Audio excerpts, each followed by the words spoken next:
Fa temps, la família Inamaer va traslladar la seva vida a la ciutat.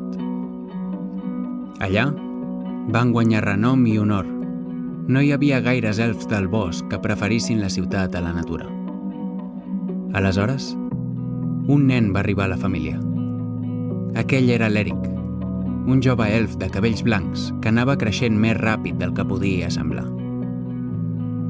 El seu pare va desaparèixer quan ell encara era molt petit. I la seva mare va morir malalta poc després.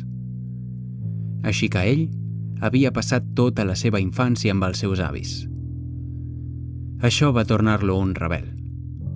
Algú que tan sols volia fer les coses a la seva manera.